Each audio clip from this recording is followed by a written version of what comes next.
Voy a suplicar, hermanos, que abran sus Biblias a Primera de Corintios. Vamos a abrir nuestras Biblias a Primera de Corintios, al capítulo 11, el versículo 17 al versículo 34. Vamos a abrir nuestras Biblias a esta porción de la Escritura y vamos a crecer, hermanos, en lo que la Escritura tiene que decirnos en cuanto a la cena del Señor. Y quiero, hermanos, recordar que esta es la tercera ocasión que estamos regresando a esta porción bíblica. Esta es la tercera ocasión que regresamos y es importante mencionarlo, porque si usted quiere regresar a aspectos que hemos tratado en esta sección, usted pueda tal vez accesar alguno de las grabaciones que tenemos disponibles. Pero, hermanos, hemos dicho que la cena del Señor básicamente es, número uno, es un acto divino. Es un acto divino en el sentido que la cena del Señor es una iniciativa de parte de Dios, crear un pueblo, crear el pueblo de Dios que conforme al Antiguo Nuevo Testamento no es Israel, sino la iglesia del Señor. Muy, pero muy importante que nosotros entendamos el aspecto, por ejemplo, de los pactos que hemos venido siguiendo a través de esta serie. En el segundo sermón básicamente observábamos la importancia, por ejemplo, de los pactos, que los pactos son básicamente un elemento fundamental en las Escrituras para entender los planes de Dios, las economías de Dios. Son instrumentos a través de los cuales Dios se vale para cumplir sus propósitos eternos. Y entonces, en base a las Escrituras, hemos observado que un pacto básicamente es un acuerdo formal, es un tratado entre dos con implicaciones, hay normas de por medio, y entonces encontramos que en esos pactos básicamente hay alusión a la manera en cómo Dios desea tratar con el pueblo de Dios. Y entonces hemos observado, por ejemplo, por definición, que son acuerdos. Algunos son bilaterales, otros son unilaterales, pero de todas maneras comenzamos a ver en el Antiguo Testamento, Nuevo Testamento, encontramos nosotros, por ejemplo, el pacto noético, el pacto abrahámico, mosaico, sacerdotal, davídico, el nuevo pacto. Hemos hablado del nuevo pacto. La cena del Señor está vinculada con el nuevo pacto, y hemos leído en la Escritura que la cena del Señor es una expresión. Este es el nuevo pacto en mi sangre, y ese nuevo pacto está vinculado con lo que Jeremías viene hablando, lo que Ezequiel viene hablando acerca del nuevo pacto. Y hemos observado, por ejemplo, en el nuevo pacto provisiones que solamente se encuentran en el nuevo pacto, y esas provisiones por definición están básicamente describiendo lo que realmente es el nuevo pacto. Y entonces encontramos que el pacto mosaico es un pacto básicamente que no salva a nadie. Es un pacto que declara a todos los humanos, sean gentiles, sean judíos. Es una declaración. El propósito de la ley es declararnos que somos pecadores. Y entonces el pacto mosaico no solamente nos declara pecadores, pero dice la Escritura que la ley es nuestro ayo para llevarnos a Cristo. Entonces la ley tiene dos dimensiones, tiene dos propósitos. Por un lado, nos declara pecadores, pero por el otro lado, la ley es nuestro ayo para llevarnos a Cristo. Y esa es parte de la naturaleza del nuevo pacto. Y el carácter del nuevo pacto hemos dicho que es incondicional, es eterno, está conectado no con el pacto mosaico, sino con el pacto abrahámico, davídico, porque estos pactos son pactos eternos, unilaterales, Es básicamente Dios tratando de bendecir al pueblo, en este caso la iglesia del Señor. Hermanos, si nosotros no entendemos que el nuevo pacto tiene que ver con el pueblo de Dios, específicamente con la iglesia del Señor. Hemos dicho, por ejemplo, que la cena del Señor no solamente es un acto divino, pero es un acto unificador. Y hemos observado, por ejemplo, en una manera concreta, hemos visto que la cena del Señor básicamente es una revelación de Dios.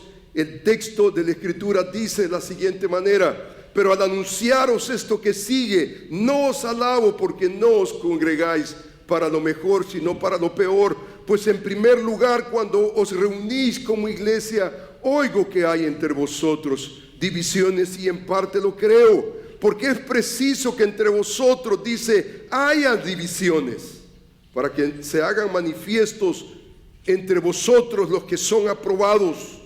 Cuando pues os reunís vosotros, esto no es comer la cena del Señor, porque al comer cada uno se adelanta a tomar su propia cena. Uno tiene hambre, otro se embriaga. Pues ¿qué? ¿No tenéis casas en que comáis y bebáis? ¿O menospreciáis la iglesia de Dios y avergonzáis a los que no tienen nada? ¿Qué os diré? ¿Os alabaré? En esto no os alabo, porque yo he recibido del Señor lo que os he enseñado, que el Señor Jesús, la noche que fue entregado, tomó pan y, habiendo dado gracias, lo partió y dijo: tomad, comed, esto es mi cuerpo que por vosotros es partido, haced esto en memoria de mí. Asimismo tomó también la copa después de haber cenado, diciendo: esta copa es el nuevo pacto en mi sangre. Haced esto todas las veces que la bebiereis en memoria de mí. Así pues, todas las veces que comiereis este pan y bebiereis esta copa, la muerte del Señor anunciáis hasta que Él venga. De manera que cualquiera que comiere este pan o bebiere esta copa del Señor indignamente será culpado del cuerpo y de la sangre del Señor. Por tanto, pruébese cada uno a sí mismo, y coma así del pan y beba de la copa, porque el que come y bebe indignamente sin discernir el cuerpo del Señor, juicio come y bebe para sí. Por lo cual hay muchos enfermos y debilitados entre vosotros, y muchos duermen. Si pues nos examinásemos a nosotros mismos, no seríamos juzgados. Mas siendo juzgados, somos castigados por el Señor, para que no seamos condenados con el mundo. Así que, hermanos míos, cuando os reunís a comer, esperaos unos a otros. Si alguno tuviere hambre, coma en su casa, para que no os reunáis para juicio. Las demás cosas las pondré en orden cuando yo fuere. Amantísimo Padre, gracias por esta porción bíblica. Gracias, Señor, porque a través de los años, décadas, Señor, tú nos has enseñado y nos has exhortado a través de esta porción bíblica. Y yo te alabo, Señor, porque tu palabra es viva. Y cuánto necesitamos, Señor, tener en consideración esta realidad. La realidad de la cena del Señor en nuestra vida. Señor, gracias porque este no es un invento nuestro, no es un asunto de la iglesia.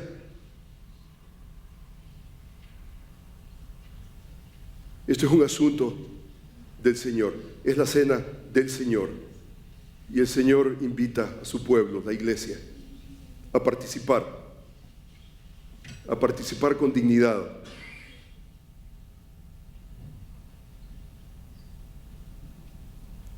Y Señor, queremos suplicar que tú nos enseñes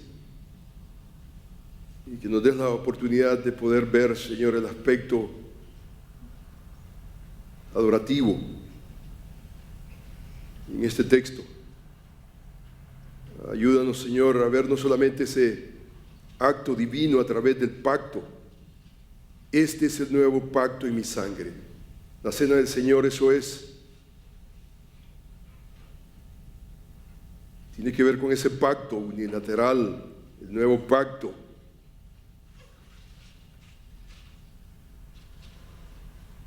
La realidad, Señor, de que tú haces un pueblo celoso de buenas obras. Y Señor, quiero suplicar que tú nos asistas y que nos des la capacidad, Señor, de crecer en tu palabra.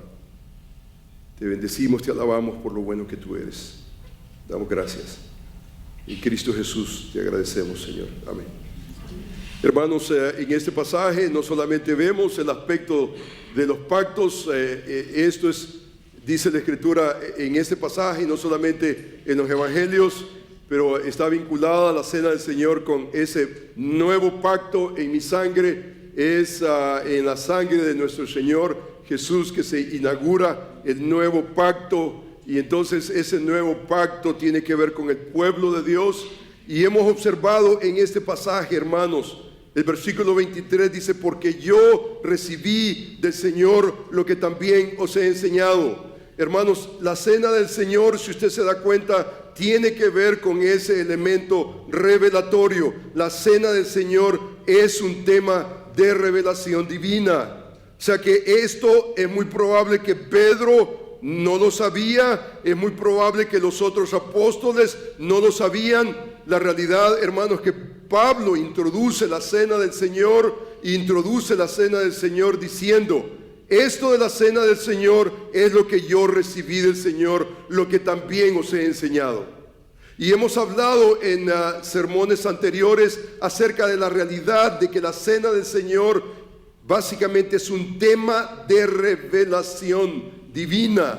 O sea que esto no es opcional, esto no es un asunto si queremos entenderlo bien, si no queremos, no. Esto, hermanos, tiene que ver con la revelación divina de Dios que Pablo se propone en este pasaje bíblico enseñarlo al pueblo de Dios, la iglesia del Señor. Pero número 2, si usted se da cuenta, la cena del Señor, dice el versículo 23.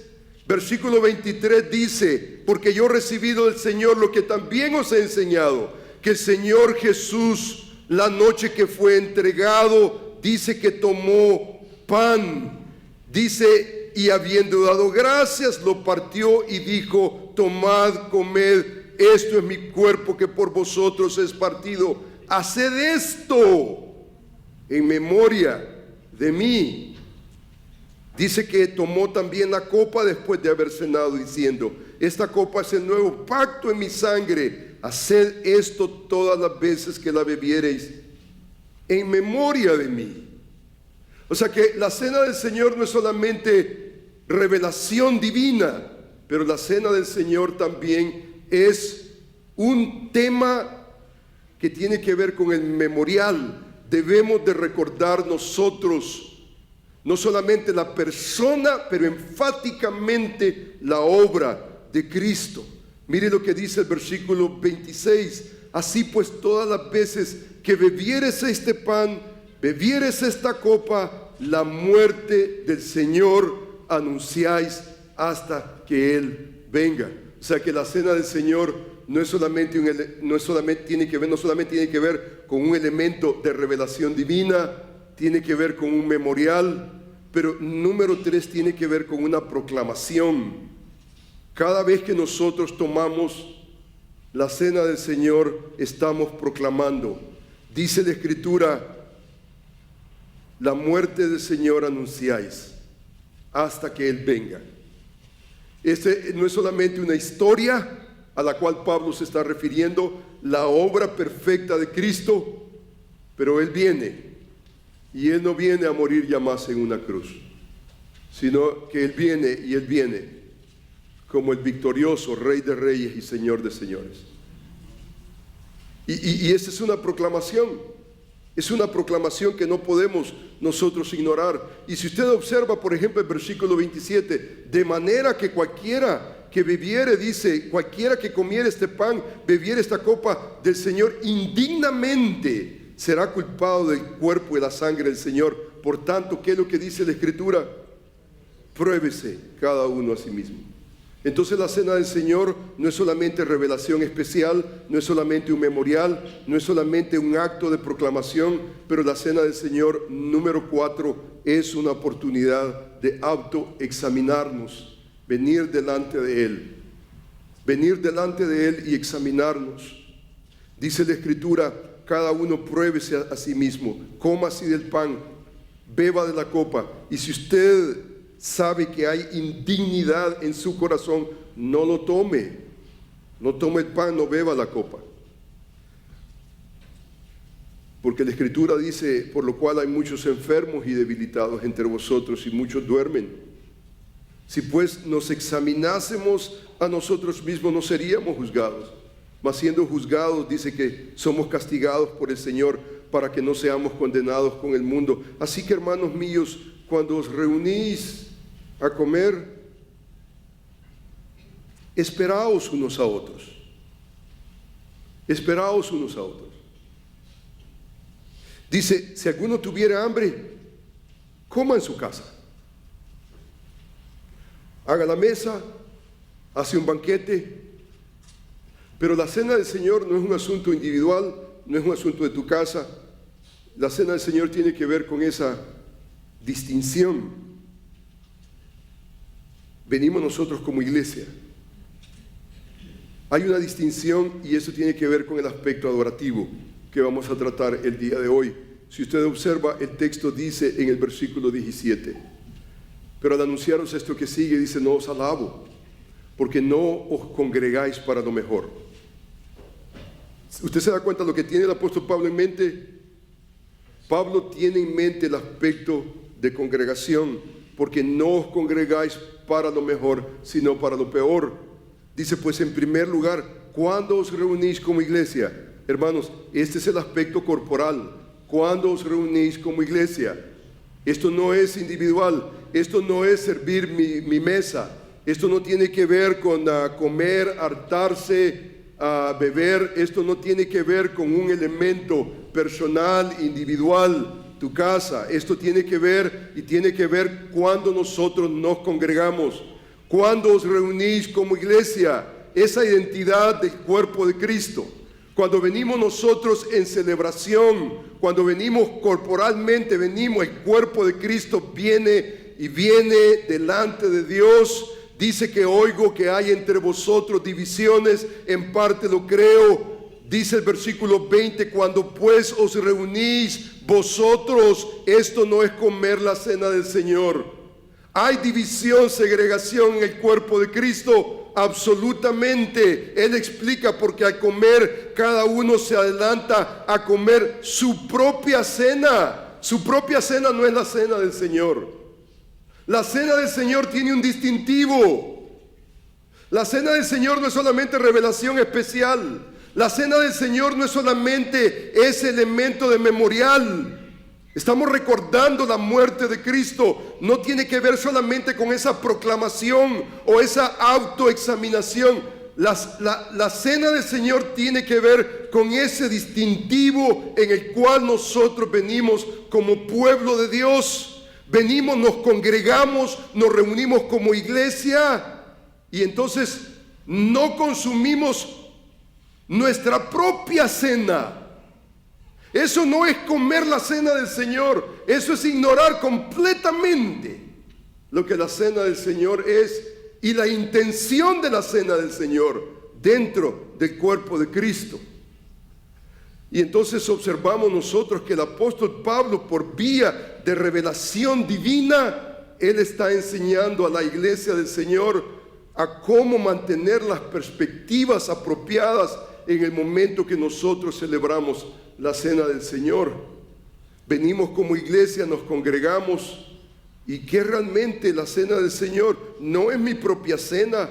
Esto no tiene que ver con que uno tiene hambre. Uno tiene hambre, otros se embriagan. No tiene que ver absolutamente nada con el consumo físico de la comida o de la bebida. No, absolutamente no. Esto tiene que ver con la cena del Señor.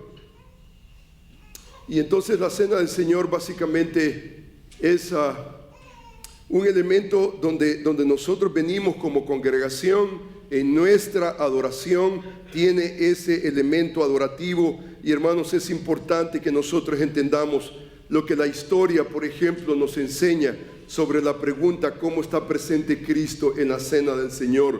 ¿Cómo está presente Cristo en la cena del Señor? Y hermanos, a través de la historia nosotros leemos por lo menos 3 puntos de vista teológicos. Encontramos, por ejemplo, el primer punto de vista que tiene que ver con el romanismo. Los católicos romanos, ellos básicamente se adhieren a una perspectiva transustancial. Ellos creen que Cristo está presente en una manera literal. Y hermanos, esto ha sido definitivamente debatido. Por ejemplo, el concepto luterano, el punto de vista luterano, no es la perspectiva transustancial. Es más, los luteranos, básicamente a través de Lutero especialmente, él rehusó sostener una posición transustancial y él básicamente adoptó lo que usted ve allí, una consustanciación. La perspectiva de él no es transustancial, como lo vamos a explicar en unos momentos. El concepto de él era consustanciación. Y entonces el debate que ocurrió especialmente en los tiempos de la Reforma fueron increíbles, y la historia nos habla acerca de estos debates. Y entonces el resto del protestantismo, incluyendo por ejemplo algunos luteranos aún, los reformadores, bautistas, anabautistas, por ejemplo, abordan este tema, y para nosotros, por ejemplo, no es un elemento transustancial, consustancial, sino es una presencia simbólica. Y esto, hermanos, de alguna manera es importante. Y vamos a tratar la manera de observar estos 3 elementos de un punto de vista históricos. Número 1, hermanos, es importante que nosotros entendamos que de acuerdo a la enseñanza de la Iglesia Católica Romana, el pan y la copa se convierten realmente en el cuerpo y la sangre de Cristo. Se convierten. Eso es la sustancia sufre de alguna manera un cambio. Y entonces esto ocurre cuando el sacerdote, por ejemplo, él está haciendo la misa y él dice: esto es mi cuerpo. Y durante esa celebración de la misa, al mismo tiempo que el sacerdote dice esta básicamente fórmula clave: esto es mi cuerpo, el pan se eleva, se adora. Y por ejemplo, si usted viene de esa tradición, por ejemplo, yo fui monaguillo en la Iglesia Católica. En ese momento el sacristán tocaba la campana. Y hermano, ese toque de campana viene de los tiempos medievales. Eso no fue una invención en Latinoamérica reciente. Se toca la campana en ese momento para decir que ha habido un acto solemne, ha habido una transustanciación en la misa, y esta acción se eleva. Básicamente el pan se pronuncia que es el cuerpo de Cristo, y solamente puede realizarse a través del sacerdote. Y cuando esto sucede, de acuerdo con la enseñanza católica romana, se imparte la gracia a los que están presentes ex operato, que es por la obra realizada. Y entonces en ese momento de la misa se está realizando la obra de Cristo, se está repitiendo la obra que Jesús hizo en la cruz. Esto significa que cada vez que se celebra la misa, se repite el sacrificio de Cristo, y la Iglesia Católica es cuidadosa al afirmar. Por ejemplo, yo recuerdo como monaguillo, yo le servía al sacerdote y yo tenía que venir, por ejemplo, con los elementos, y entonces el sacerdote tenía que traer los elementos y ponerlo casi a la quijada del filigrés para que no se derramara la sangre de Cristo. Para que no se... Eso era sacrilegio, eso era insoportable, eso no se podía ni siquiera concebir. Yo recuerdo, hermanos, que por ejemplo en la parroquia que yo servía, yo recuerdo yo que habían filigreses increíblemente devotos, que ellos creían que en el momento de la misa había un acto especial y estaban comiendo el cuerpo, la sangre de Jesús.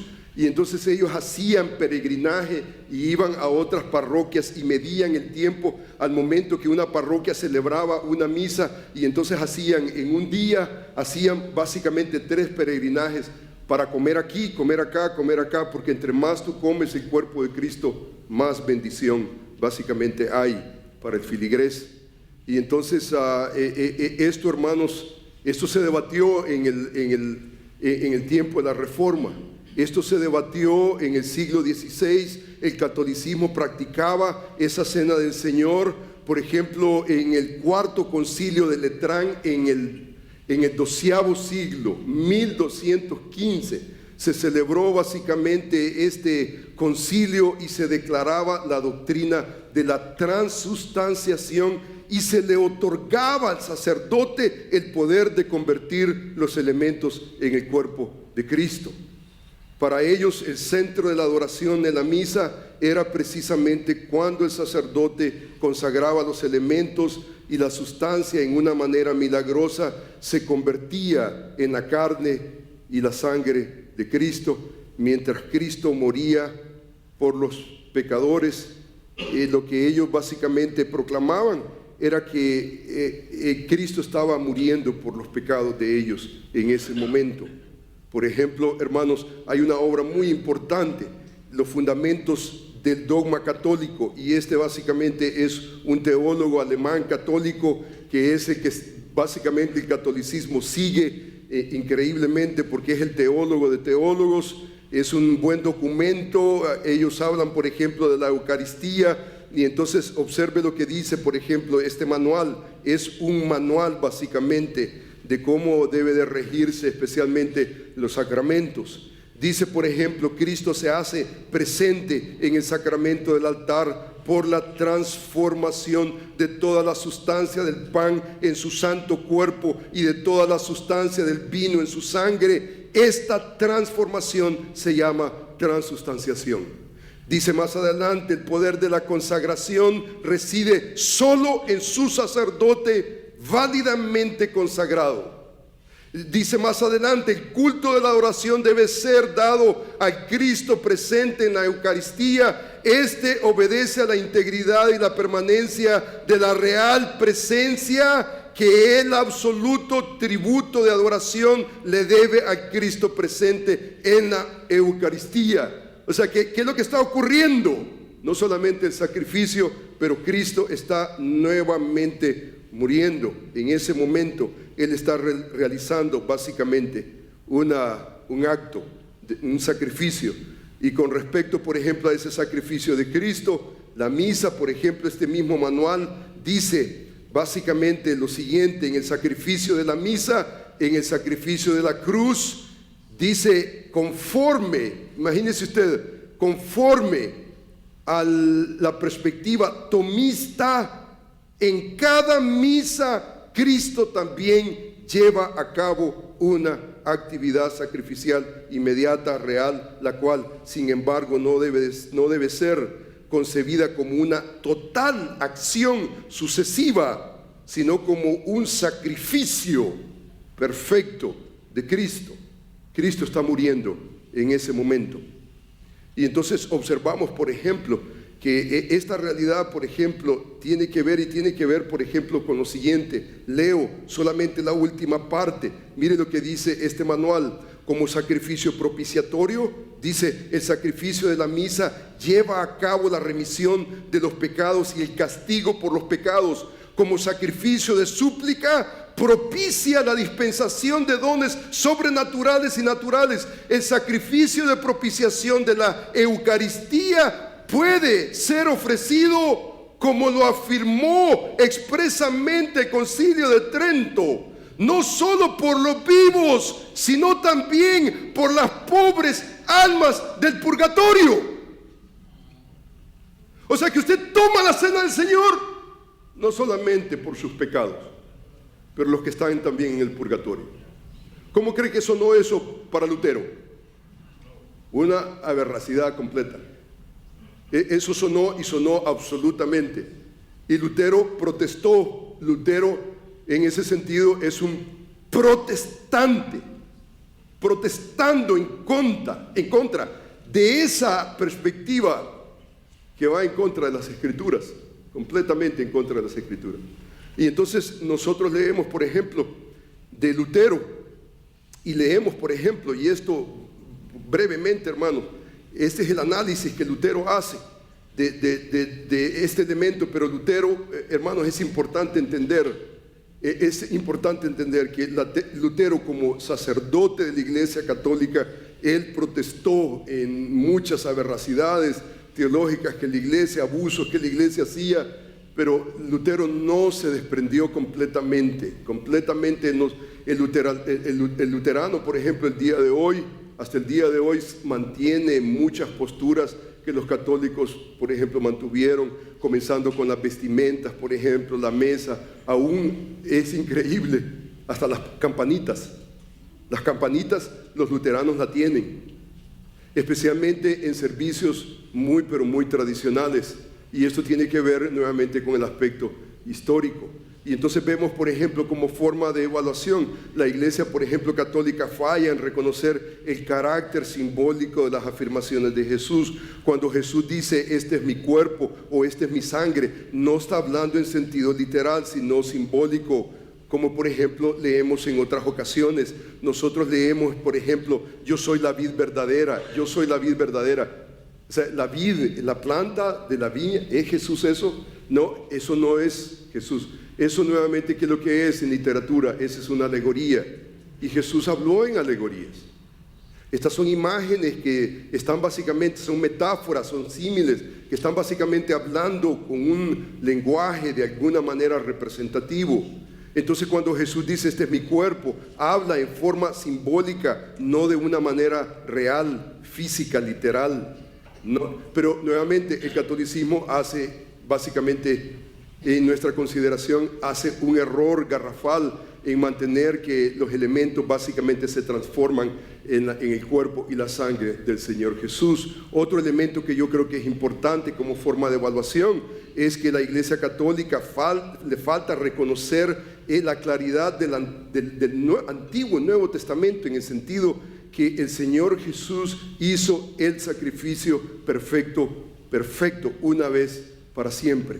Dice, por ejemplo, el libro de Hebreos en el capítulo 9, dice de la siguiente manera: porque no entró Cristo en el santuario hecho de mano, figura del verdadero, sino en el cielo mismo, para presentar ahora por nosotros ante Dios, y no para ofrecer muchas veces, como entra el sumo sacerdote en el lugar santísimo cada año con sangre ajena. De otra manera le hubiera sido necesario padecer muchas veces desde el principio del mundo, pero ahora en la consumación de los siglos se presentó una vez para siempre por el sacrificio de sí mismo para quitar de en medio el pecado, y de la manera que está establecido para los hombres que mueran una sola vez y luego después de esto el juicio, así también Cristo fue ofrecido una sola vez para llevar los pecados de muchos, y aparecerá por segunda vez sin relación con el pecado para salvar a los que le esperan.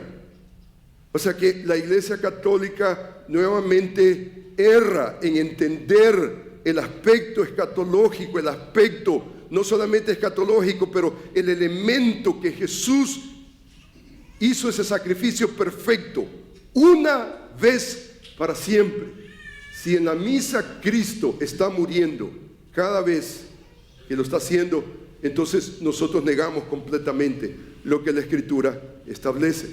Ahora viene Lutero, y Lutero protesta en contra de esas anomalías y esas perspectivas, y entonces él viene y él crea básicamente el concepto no de transustanciación, sino el concepto de consustanciación.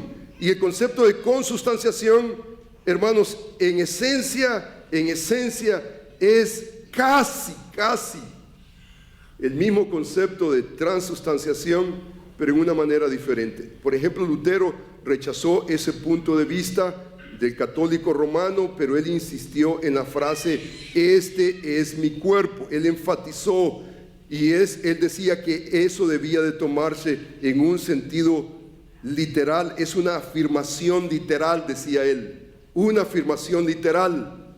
Y la pregunta que todos los teólogos históricamente se han hecho es, ¿a qué nos referimos con una afirmación literal? ¿Estamos hablando de transustanciación? Lutero decía no, absolutamente. Su conclusión, por ejemplo, no fue que el pan se convirtiera. Él decía, no es que el pan se convierte como los católicos lo proclaman, no. Lo que él decía básicamente, que el cuerpo, básicamente él decía que el cuerpo de Cristo físicamente está en, con y bajo. El pan, la cena, está de alguna manera místicamente en los elementos. El ejemplo, por ejemplo, que leemos nosotros en la historia es que se ofrece, por ejemplo, que el cuerpo de Cristo está presente en el pan como el agua está presente en una esponja, y cuando la esponja está ahí, está presente no solamente la esponja, pero está presente también el agua. Ahora, hermanos, esta presencia mística de Jesús en los elementos, la pregunta que nos queda, ¿qué es? ¿Cuál es la pregunta que nos queda? ¿Está realmente eso en las Escrituras? ¿Está eso en las Escrituras? Esa es la pregunta que nos queda. Y entonces, hermanos, encontramos nosotros en la historia un evento muy interesante. Y aquí comenzamos nosotros a ver, digamos, no solamente la diferencia del catolicismo, protestantismo, digamos especialmente el luteranismo, pero comenzamos a ver el debate que ocurre especialmente en los tiempos de la Reforma. Y entonces observamos nosotros, por ejemplo, que este concepto de consustanciación, por ejemplo, se dice lo siguiente, por ejemplo, en este manual nuevamente de dogmática cristiana, hay un catecismo de Lutero, por ejemplo, y se dice, ¿cuál es el sacramento del altar? Es el verdadero cuerpo de la sangre, el verdadero, o sea, nuevamente el concepto de él era literal, no estaba muy lejano al catolicismo. Él decía, por ejemplo, es el verdadero cuerpo y la sangre de nuestro Señor Jesucristo bajo el pan y el vino, para que nosotros los cristianos comamos y bebamos, instituidos por el mismo Cristo. Más adelante, por ejemplo, hay una confesión luterana que dice de la cena del Señor, ellos enseñan que el cuerpo y la sangre de Cristo están realmente presentes y son distribuidos a aquellos que comen de la cena del Señor. Entonces la perspectiva básicamente de Lutero sí se separó, digamos, en cierta manera, pero no se separó completamente. No hubo una completa separación. Entonces a Gruden, por ejemplo, el gran teólogo de nuestros tiempos, él dice, por ejemplo, que al responder, por ejemplo, Lutero tenía que hacerse este tipo de preguntas. Él dice, ¿cómo puede el cuerpo de Cristo, más generalmente la naturaleza humana de Cristo, estar presente en todas partes? Especialmente a la luz de la realidad que dice que Él ascendió a los cielos. Y dice que Él va a regresar. ¿Y cómo va a regresar? Y si Él está en los cielos, entonces está también en los elementos. Esa es la pregunta contundente, esa es. O sea, ¿no es cierto que Jesús ascendió en su naturaleza humana al cielo y permanece allí hasta su regreso? No dijo que abandonara, que Él iba a abandonar la tierra, no estaría en el mundo y que estaría con el Padre. O sea, eso tiene que ver con fisicalidad. ¿Y cómo respondemos a esto? Entonces, en respuesta a este problema, Lutero básicamente enseñó la ubicuidad de la naturaleza humana de Cristo tras su ascensión. Y esa palabra, ¿cómo se come? Ubicuidad. Ubicuidad tiene que ver, hermanos, con la idea de que Jesús de alguna manera está presente en todo lugar. Ahora, la pregunta que nos queda es, ¿eso es lo que realmente enseñan las Escrituras? Las Escrituras no enseñan ese concepto que Lutero inventó. Lutero inventó el concepto ubicuo. El concepto ubicuo tiene que ver con la idea de que Él está presente en la misa, y entonces está presente acá, y en Colombia, y en África, y en todas partes, y también está en el cielo. Y entonces la pregunta que nos queda ¿es eso lo que enseñan las Escrituras? Las Escrituras no enseñan absolutamente eso. Las Escrituras no enseñan. En relación al cuerpo de Cristo, Él está, dice, a la diestra del Padre. Dice que Él viene no en una manera simbólica, sino en una manera concreta, físicamente. Y entonces no puede estar en el cielo y puede estar. Esa invención, por ejemplo, de Lutero fue una construcción no necesariamente teológica, bíblica, sino que fue una invención filosófica. O sea, encontrar una categoría para tratar la manera de entender la presencia de Cristo en todo lugar. Ahora, esto nos queda definitivamente, digamos, con mucha deuda, y con todo lo que podemos nosotros apreciar, digamos, a Lutero, a todos, por ejemplo, digamos, apreciamos en gran manera a Lutero, porque él hizo lo que muchos básicamente no están dispuestos a hacer, y se enfrentó básicamente digamos, a Roma, y se enfrentó al dragón Herón, cara a cara, y no tenemos ningún problema. Pero lo que necesitamos nosotros entender es que, digamos, la reforma él la inició en cierta manera, no fue directamente él, pero él básicamente públicamente fue el que está identificado con la reforma, pero él de alguna manera u otra se quedó de alguna manera conectado con el cristianismo, con el catolicismo que él estaba acostumbrado, y él no hizo una completa, digamos, un completo desligación digamos, de la Iglesia Católica en todas sus formulaciones. Y entonces vemos nosotros, por ejemplo, muy interesante, el resto, por ejemplo, del protestantismo habla, por ejemplo, de una presencia de Cristo, pero es una presencia simbólica. Y entonces a Calvino, por ejemplo, otros reformadores, y especialmente Zwingli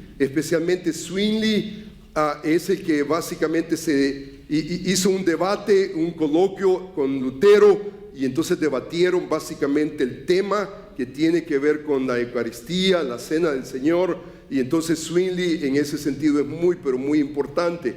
Y entonces ellos argumentaron que los elementos de la Cena del Señor no se transforman en el cuerpo y la sangre de Cristo, no contenían de ninguna manera el cuerpo y la sangre de Cristo, antes bien simbolizaban el cuerpo, la sangre de Cristo, ofrecían una señal visible de que el propio Cristo estaba verdaderamente presente, pero en una manera simbólica.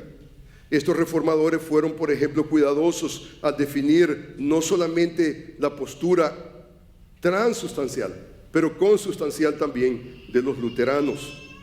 Ahora, el debate, hermanos, está en base al siguiente aspecto.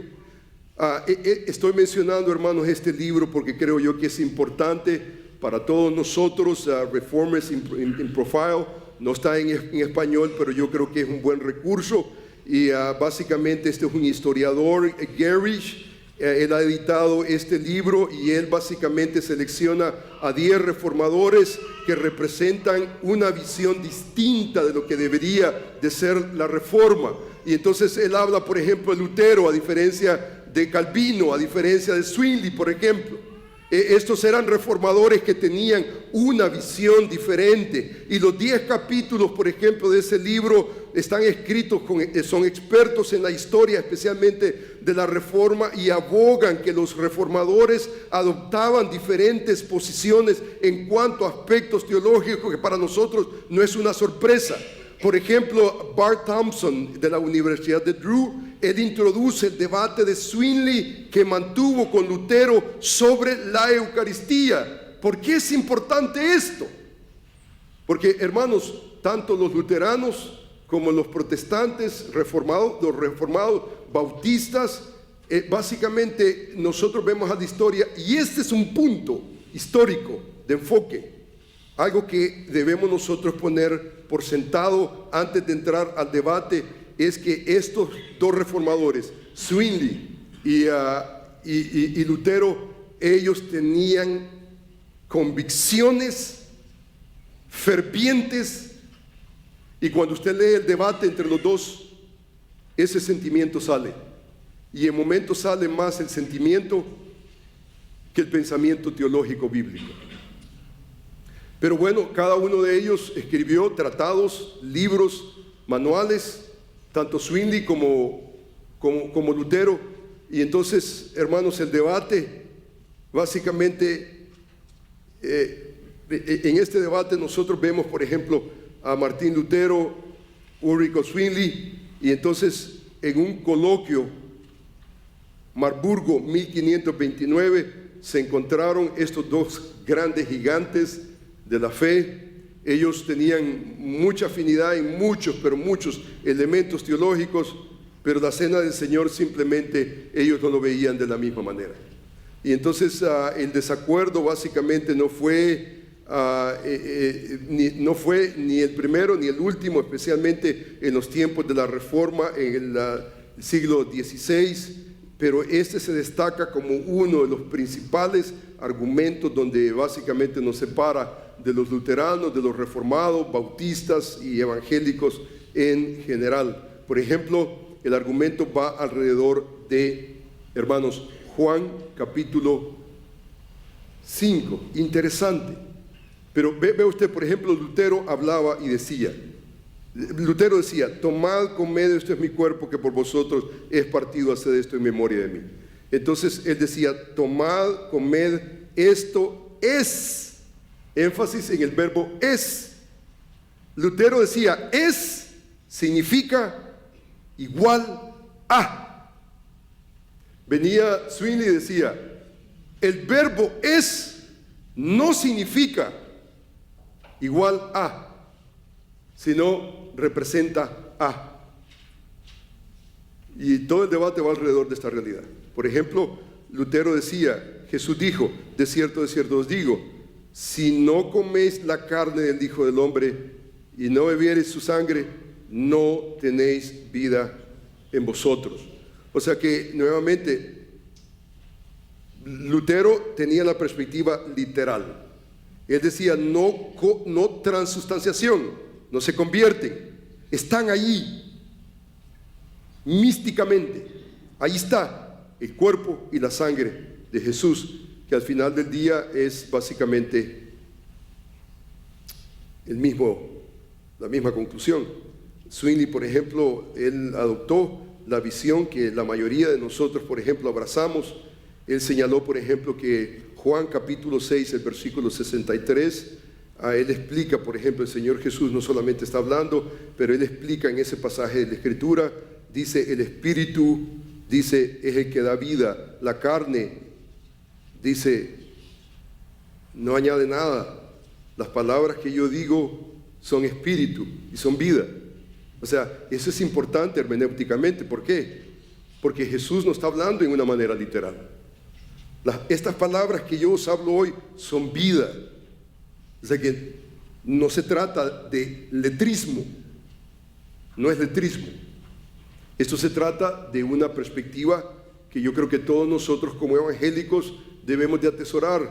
Y hermanos, aquí precisamente donde viene, digamos, el valor de lo que estamos hablando en este momento. Por ejemplo, el literalismo bíblico. El literalismo bíblico es muy diferente al letrismo. Letrismo tiene que ver letra. Esto es mi cuerpo que por vosotros. ¿Es esto realmente físico? ¿Esto es igual a o en representación a? Esa es la pregunta. Y entonces el literalismo, por ejemplo, bíblico, es el método de interpretar las escrituras que sostiene que, salvo en lugares donde el texto es obviamente figurativo, nosotros debemos de interpretarlo literalmente. No tenemos ningún problema con eso. Pero si el texto sugiere algo más que el aspecto literal, entonces nosotros debemos de tomarlo de un punto de vista literal.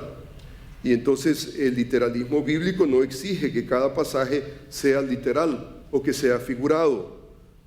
Por ejemplo, los modismos, las metáforas, las ilustraciones, por ejemplo, las símiles que encontramos, por ejemplo, tenemos nosotros alegorías en las escrituras. Nosotros debemos de recordar que toda esta parte es natural del lenguaje y deberíamos de reconocer esos elementos. Entonces, cuando Jesús dice, por ejemplo, comed mi carne, físicamente, carne, o es una metáfora que tiene que ver con un elemento simbólico. Entonces seguir las reglas del lenguaje es importante para nosotros. Ahora, usted lee a Lutero, Lutero sabía eso. Pero cuando él venía a la Eucaristía, cuando venía a la Cena del Señor, él no era básicamente, él se quedaba básicamente, esto es. Entonces, esto, por ejemplo, de elementos metafóricos, por ejemplo, señales de símiles, como por ejemplo el cómo, estos son elementos que el texto arroja. Y entonces debemos de ver el elemento figurativo, o sea que la palabra de Dios fue diseñada para comunicar, y la comunicación requiere una comprensión literal de las palabras usadas. Entonces nosotros podemos declarar en una manera, no solamente podemos tomar la Biblia literalmente, sino que debemos de tomarla literalmente. Y de tomarla literalmente no quiere decir de que todo es literal, sino que en momentos encontramos metáforas y símiles, y encontramos alegorías. Entonces, esta es la única manera de determinar qué es lo que Dios realmente intenta comunicar. Cuando leemos, por ejemplo, cualquier obra literaria, especialmente la Biblia, debemos de determinar qué pretendía comunicar el autor con esa expresión. Esta es mi carne, comed esto. ¿Cuál es la intención? ¿Comer físicamente, literalmente? ¿O hay de por medio un elemento simbólico? Ahora, muchos hoy en día, por ejemplo, leen un versículo de la Escritura y luego dan su propia definición a las palabras, frases, párrafos, e ignoran todo el contexto y especialmente la intención del autor. Y esto nosotros no podemos hacer. Por eso es importante lo que Dios nos enseña, que debemos de dividir bien la palabra de verdad. Entonces, Zwingli acusa, por ejemplo, a Lutero en el debate, en el coloquio que ellos hicieron, que el coloquio básicamente, hermano, by the way, un coloquio es un ejercicio académico donde se presenta un tema y entonces la audiencia participa con preguntas y respuestas, similar a los intensivos que tenemos aquí en la iglesia. Y esto es importante porque aquí hay dos cerebros teológicos debatiendo un tema, y entonces se abría, por ejemplo, a la audiencia. Y es muy interesante, por ejemplo, que Zwingli, por ejemplo, acusaba a Lutero de tener una perspectiva letrista de la Eucaristía, de las Escrituras en cierta manera. Sin embargo, Lutero creía que su contrario, Zwingli, estaba básicamente ignorando las Escrituras. Y él llegó al punto de decir, por ejemplo, Lutero llegó al punto de decir en el coloquio, él aclaró y él dijo: estoy preso a las Escrituras, preso a las Escrituras, lo cual es una bandera para nosotros. Estoy preso a las Escrituras. Si las Escrituras dicen esto, entonces yo me añado a las Escrituras. Pero él dijo, añadió, por ejemplo, estoy preso a las Escrituras, y él dijo: si Dios me ordenara comer, Zwingli le dice, si Dios me enseñara a comer estiércol, lo haría, sabiendo que sería bueno para mí.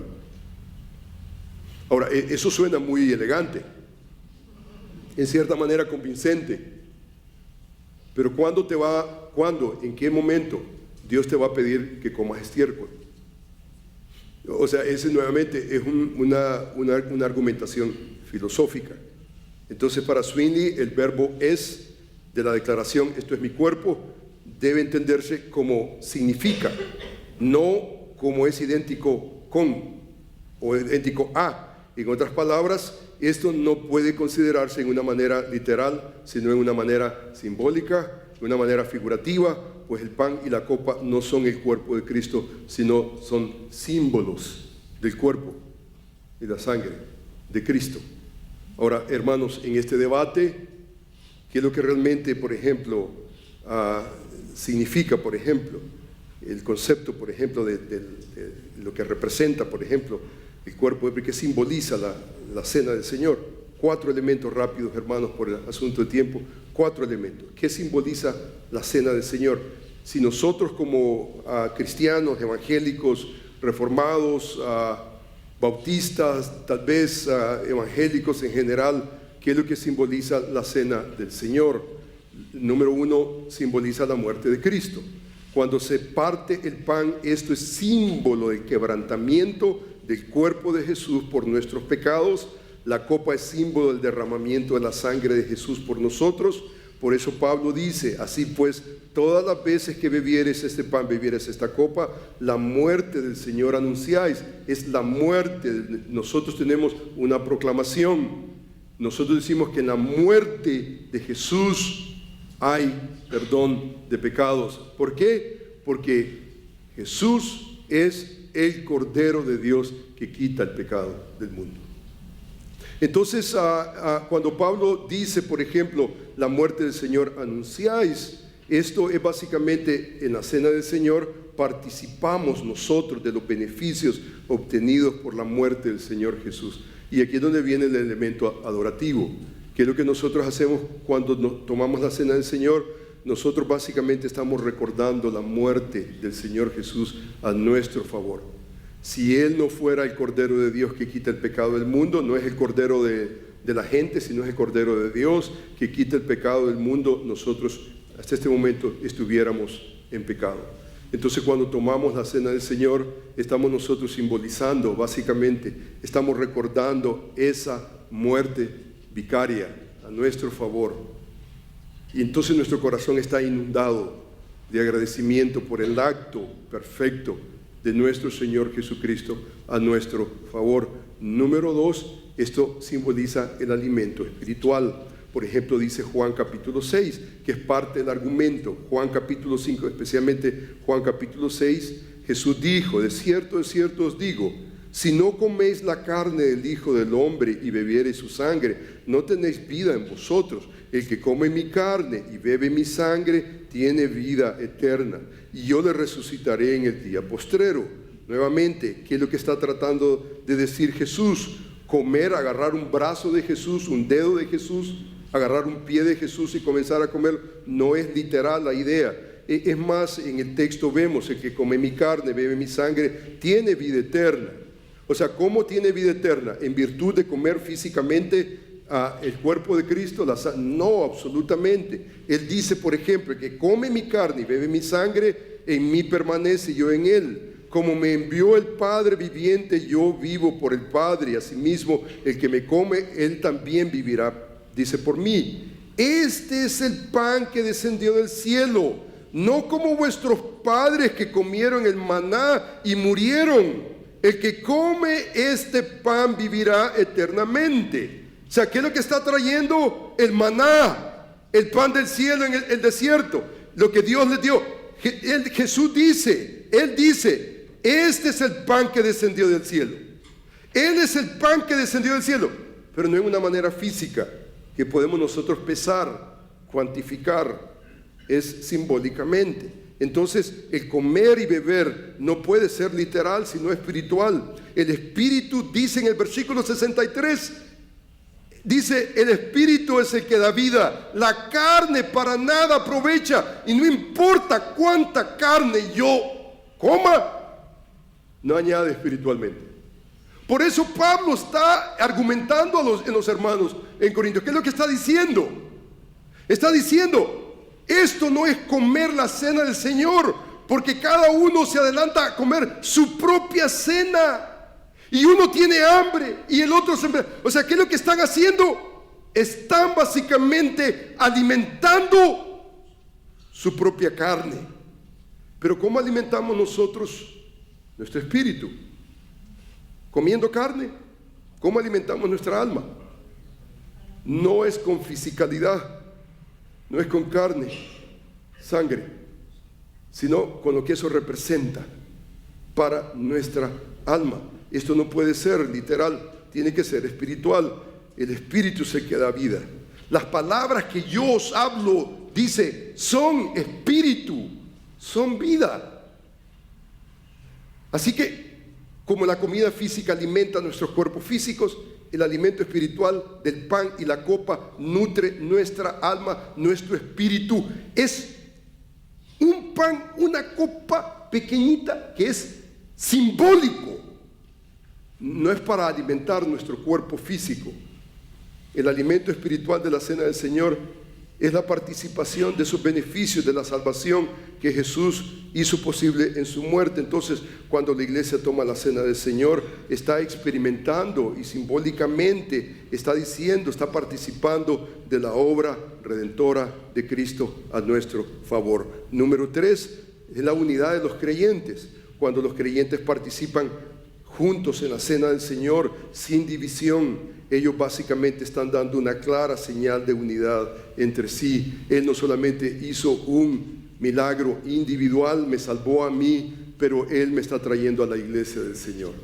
Dice, siendo uno solo el pan, nosotros con ser muchos somos un cuerpo, pues todos participamos de aquel mismo pan. Entonces la cena del Señor tiene un rico significado en cuanto a fomentar la unidad en el cuerpo de Cristo. Entonces, cuando nosotros tomamos de la cena del Señor, no solamente recordamos la muerte perfecta del Señor Jesús a nuestro favor, pero un segundo milagro tiene que ver con la realidad de que somos un cuerpo de Cristo. Y usted se da cuenta, somos un cuerpo de Cristo, y cuando la iglesia, por ejemplo, le autoriza, por ejemplo, a alguien ser parte del cuerpo de Cristo, ¿cómo nosotros hacemos entrada a la iglesia del Señor? La Escritura nos enseña, por ejemplo, en el libro de Hechos, dice que los que oyeron su palabra, dice que fueron bautizados y se añadieron aquel día como 3,000. ¿Sabe cuál es el proceso para añadirse a la iglesia? Oír el Evangelio de Jesucristo, responder, venir públicamente a las aguas bautismales y decirle al mundo, yo pertenezco a Cristo. Y cuando la iglesia del Señor abre la puerta y da la diestra de compañía, ¿sabe cuál es la declaración que nosotros estamos haciendo? Somos la iglesia del Señor, somos el cuerpo de Cristo. Y Él ha hecho no solamente el milagro individual en mi vida, pero Él nos ha unido. Y no podemos nosotros buscar fomentar la segregación en el cuerpo de Cristo. Número 4, la necesidad de Cristo. Dice, por ejemplo, McCune, él es un teólogo bautista, él dice, al participar los elementos de la Santa Cena, el creyente testifica haber recibido el perdón de sus pecados gracias a la expiación de Cristo, ya que sin derramamiento de sangre dice que no se hace remisión. El pan y la copa significan que un camino nuevo y vivo se ha proporcionado para ascender a la presencia de Dios a través del velo en su carne en la crucifixión expiatoria, y que el creyente está disfrutando de ese nuevo acceso permanente para recibir purificación, comunión, no solamente con Dios, pero también unos con nosotros. Usted se da cuenta que la necesidad de Cristo, cuando nosotros venimos como iglesia, yo creo que todos y cada uno de nosotros deberíamos de tener esta actitud de dependencia. Nuestros corazones deberían de estar no solamente ensanchados de agradecimiento por el sacrificio de Cristo, pero la realidad es que somos el cuerpo de Cristo. Él nos ha hecho un pueblo a través del nuevo pacto, un pacto unilateral, eterno, un pacto que Dios dice, yo voy a bendecir, yo voy a unir a mi pueblo de todo rincón. Él nos trae, y yo creo que nuestros corazones deberían de estar no solamente ensanchados de agradecimiento, pero de compañerismo. Y nuestra oración debería de ser la siguiente: Señor, aquí estamos delante de ti como pueblo tuyo. Gracias por tu perfecto sacrificio que trata con nuestro pecado. Tú eres el Señor, el Cordero de Dios que quitas el pecado del mundo. Hoy nos acercamos ante ti confesando nuestro pecado, suplicando que limpies nuestros corazones de obras muertas y que seas propicio a nosotros pecadores. No permitas que seamos un tropiezo para ninguno de nuestros hermanos. Danos el privilegio de amar, bendecir y edificar. Al contemplar tu sacrificio, vemos tu belleza.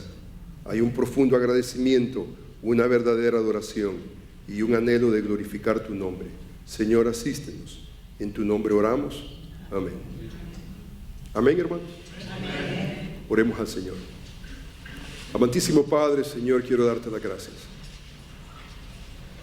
Yo te agradezco, Señor, por la obra preciosa de nuestro Señor y Salvador Jesucristo. Gracias, Señor, porque